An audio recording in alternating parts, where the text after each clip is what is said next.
안녕하세요. 오늘은 제가 외항사 조인하기 전에 여러분들이 꼭 고려를 해야 되고 외항사 조인 전에 무조건 알아야 되는 외항사의 현실 말씀을 드리려고 해요. 첫 번째, 제일 중요한 한국을 자주 갈 수 있나요? 정말 이 질문은 세모입니다. 한국을 가는 방법은 크게 두 가지로 나눌 수 있을 것 같아요. 첫 번째 방법은 내가 오퍼레이팅, 일을 하면서 인천 비행으로 한국을 갈 수도 있겠고, 두 번째는 오프 듀티, 제가 승객으로 한국을 갈 수도 있어요. 각 외항사들은 웬만하면은 비딩 시스템, 내가 한 달마다 어디를 가고 싶어요? 라고 리퀘스트를 하는 시스템이 있고, 또 수업 시스템이 있어요. 이 수업은 내가 다른 크루랑 비행을 바꿔서 내가 얘 비행을 가고 걔는 나의 비행을 가는 그런 수업하는 시스템이 있습니다. 아니면 그냥 회사에서 랜덤하게 너 가 하고 줄 수 있는데, 이런 경우는 정말 소레어합니다. 그리고 약간 한국인한테 한국인 비행 잘 주지 않아요. 자, 그렇기 때문에 이 두 가지 방법으로 거의 갈 수 있다고 생각을 하시면 될 것 같아요. 첫 번째 방법, 내가 리퀘스트를 해서 저 다음 달에 인천 가고 싶습니다 라고 할 수 있습니다. 자, 근데 여기서 중요한 거는 거의 모든 외항사들은 한국인 승무원 비중이 굉장히 커요. 정말 그 많은 한국인 승무원 분들이 다들 인천을 가고 싶으시겠죠? 그럼 다들 리퀘스트를 하는 거예요. 그래서 일단 경쟁률이 되게 높아요. 그리고 또 요즘 한국이 굉장히 핫하잖아요. 외국인들 사이에서도. 그렇기 때문에 경쟁률이 더 올라갑니다. 그래서 인천 비행이 리퀘스트로 받기 굉장히 어려운 비행 중에 하나예요. 카타르 항공사 기준으로는 비딩을 10개까지 할 수 있어요. 그럼 이 10개를 정말 다 인천으로 쓴다. 받을 수 있긴 해요. 하지만 이것도 guarantee는 아닙니다. 회사 입장에서는 내가 이 중에 하나를 꼭 들어줄게 라는 그런 프로미스는 없는 거거든요. 그렇기 때문에 여건이 되면 주는 거고 여건이 되면 안 주는 거예요. 그렇기 때문에 저는 제 주변 친구들을 봤을 때 10개를 다 인천 몰빵해서도 인천 비행을 받지 못하는 경우도 봤습니다. 흔하진 않지만 없는 일도 아니에요. 그리고 또 생각을 하셔야 될 게, 내가 뭐 10개를 다 몰빵을 해서 인천을 받았어요. 그달 로스터 전체를 보자면은 안 좋을 확률이 정말 많이 올라가요. 사람들이 일반적으로 생각하는 그런 승무원이라는 직업, 그리고 이 직업을 누리기 위해서는 레이오버가 너무너무 중요하단 말이에요. 내가 스페인 가서 빠에야도 먹고 아프리카 가서 사파리도 하고 뭐 이런 재미가 있어서 승무원을 하는 건데, 내가 그렇게 10개를 인천을 다 몰빵을 해서 인천을 받았어요. 그럼 내가 하고 싶은 이런 다른 레이오버들은 거의 나오지 않습니다. 회사 입장에서는 너가 인천 가고 싶어? 그래서 너한테 인천 줬잖아. 그렇기 때문에 다른 비행들은 다 정말 안 좋은 비행들로 쑤셔 놓는 경우가 되게 많아요. 정말 내가 승무원이라는 직업을 즐기기 위해서는 인천을 가야 하나? 라는 생각이 막 들 거예요, 나중에는. 하지만 인천 가는 게 정말 중요하다. 그러면은 매달 10개를 인천을 그렇게 몰빵을 해서 인천 한번 다녀오시고 제가 다른 정말 안 좋은 비행들 나 할 수 있어, 인천만 갈 수 있다면, 이라면은 인천 나름 거의 매달 가실 수 있으실 거예요. 제가 아까 말씀드렸던 그런 수업 시스템도 있다 했잖아요. 인천이 정말 인기가 너무 많은 데스티네이션이에요.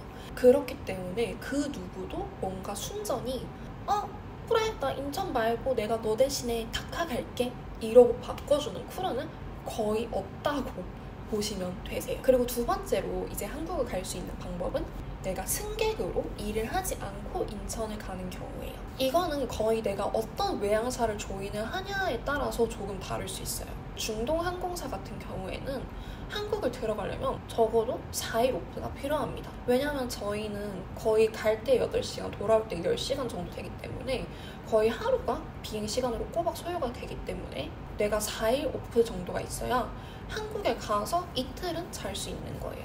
하지만 다른 외항사, 캐시 패시픽 아니면 뭐 싱가포르 에어라인스 이런 경우에는 사실 저희처럼 4오프까지는 필요가 없으실 것 같아요. 캐시 같은 경우에는 뭐 3시간 반이니까 이틀 오프로도 충분히 왔다 갔다 할 수 있고, 뭐 정말 마음만 먹으면 당일치기로도 왔다 갔다 할 수 있는 경우가 그렇게 좀 한국에서 가까운 베이스에 있는 외항사분들. 자, 그러면은 이 4일 오프를 받기가 쉽나요? 이것도 역시나 그렇게 쉽지는 않습니다. 제가 아까 말씀드렸던 방법대로 회사한테 매달 리퀘스트를 하는 거예요. 나 4일 오프 줘, 이런 식으로. 그래서 이제 뭐 4일 오프를 무리 없이 받았다고 생각을 해볼게요. 자, 그러면은 4일 오프를 받았으면 인천을 가기가 쉽냐? 이것도 거의 운이긴 해요. 일단 생각을 하셔야 될 게 내가 가고 싶은 외항사가 인천을 가는 비행기가 몇 대가 있는지를 꼭꼭 생각을 하셨으면 좋겠어요. 제가 계속 캐세이로 예시를 드는데 일단 캐세이 같은 경우에는 홍콩에서 인천을 가는 비행기가 하루에 3대가 있어요. 내가 이 3개를 타지 못해도 대한항공도 가고 뭐 아시아나 그리고 다른 LCC 항공사들도 홍콩을 가기 때문에 그냥 그 항공사를 타서 인천을 들어올 수가 있어요. 하지만 제가 사는 도하 기준으로 말씀을 드리자면 도하 인천 가는 비행기 하루에 한 편 있습니다. 내가 이 하나를 못 타면은 다른 항공사 거를 탈 수 있냐? 저희 도하 기준 없습니다. 자, 그러면은 이 하나의 비행기에 모든 몰빵을 해서 인천을 가야 돼요. 이 스텝 트래블은 어떤 경우로 되냐면은 일단 잔여 좌석이 있어야 돼요. 그럼 이 잔여 좌석을 저희가 싸게 사서 그 잔여 좌석에 앉아서 가는 거예요. 이 잔여 좌석이 맞냐?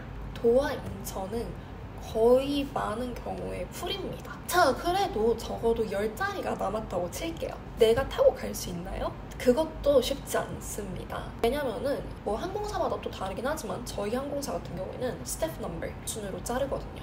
이 잔여 좌석은 10개인데 내가 한국을 가겠다는 승무원이 그날 15명이 있어요. 그럼 내가 그 10명 안에 들 수 있냐?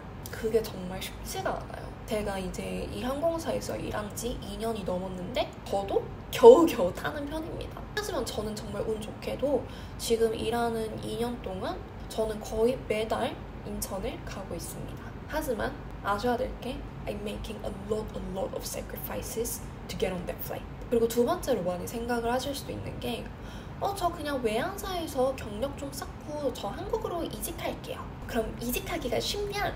정말 physically 내가 면접을 보러 가기가 너무 힘듭니다. 국내 항공사들은 면접을 적어도 2번에서 3번 정도는 내가 physically 거기에 가서 면접을 참석을 해야 돼요. 어떤 항공사들은 내가 면접을 실시하는 날짜들을 미리 공지를 해줘서 내가 스케줄을 조금 조정을 할 수 있지만 그렇지 않은 경우도 굉장히 많죠. 그러면 내가 면접에 붙었어요. 하지만 내가 그때 비행이 있으면은 내가 한국을 갈 수가 없겠죠. 그렇기 때문에 내가 이거를 최종까지 면접을 계속 갈 수 있냐? 이게 굉장히 어려워요. 하지만 어떻게 뭐 모든 면접마다 인천을 갈 수 있는 날짜가 됐어요. 그러면은 제가 아까 말씀드렸던 경우가 또 어플라이가 되는 거예요. 이 항공사에 어플라이하고 붙은 한국인이 이 회사에 나밖에 없을까요? 라는 생각을 꼭 하셔야 돼요. 그러면은 내가 또 오프로드를 당하지 않고 인천까지 갈 수 있냐? 이게 되게 힘들어요. 그렇기 때문에 뭔가 외항사 가서 경력 쌓고 이직하면 되지 뭐.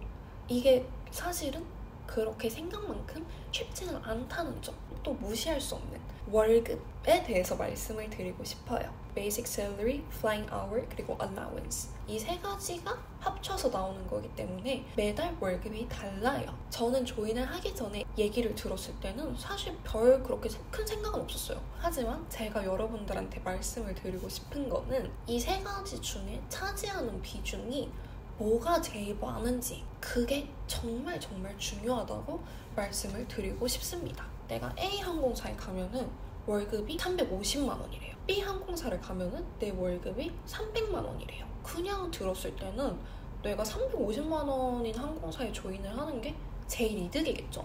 하지만 이 350만 원이 어떻게 해서 350이 나왔는지를 꼭꼭 생각을 하셔야 돼요. Flying Hour랑 Allowance에 대해서 말씀을 드리자면은 내가 이 350만 원을 받을 때 비행을 예를 들어 100시간을 해서 받은 게 350만 원인 거예요. 그럼 내가 얼라원스로 다 받은 돈은 굉장히 적은 거죠. 하지만 B 항공사를 봤을 때 거기는 월급이 300만 원이래요. 하지만 거기는 내가 한 50시간, 60시간밖에 비행을 안 한 거예요. 그리고 나머지 월급은 얼라원스에서 발생을 한 거예요. 물론 여러분들이 무엇을 더 중요하게 생각하냐에 대해서 다르겠지만 저는 돈이 훨씬 중요해요. 하면은 A 항공사를 조인하는 게 맞겠죠. 하지만 저는 좀 여유롭게 일을 하고 여행을 하고 뭐 그러면서 승무원 라이프를 하고 싶어요.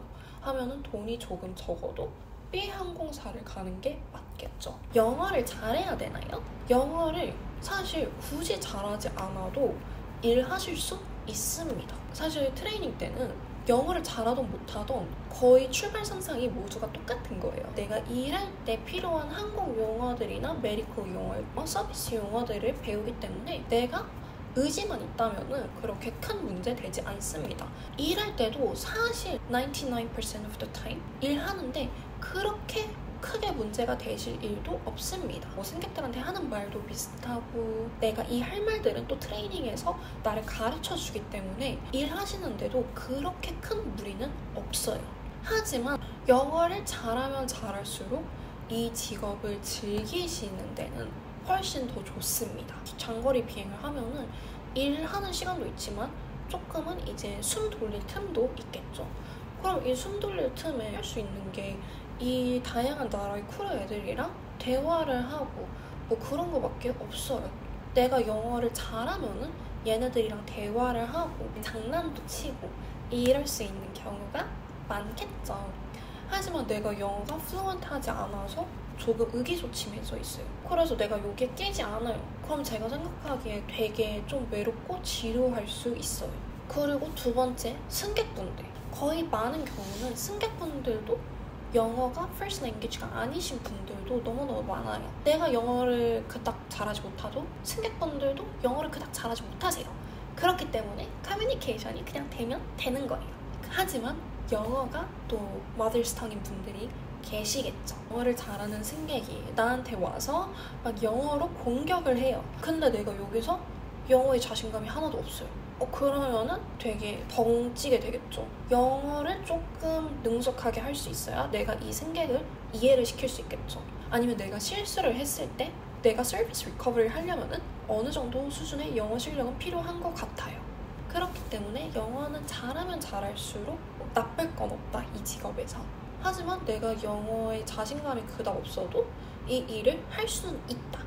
이 말씀을 드렸다 해서 저는 영어 좀 잘 못해서 저는 외항사 안 갈래요, 지원 안 할래요, 이러지는 절대 않으셨으면 좋겠어요. 왜냐면은 이 상황에 놓이면은 모두가 할 수 있고 정말 상황에 놓이면은 또 이 서바이벌 모드로 굉장히 빨리 늡니다. 그렇기 때문에 내가 뭐 외항사가 꿈이라면은 나의 영어 실력과는 그렇게 큰 무관 없이 꼭 지원을 해보셨으면 해요. 여러분들이 다른 궁금한 점이 있다면 저한테 댓글로 남겨주신다면 제가 나중에 또 2차 Q&A 이런 걸로 찾아뵙겠습니다.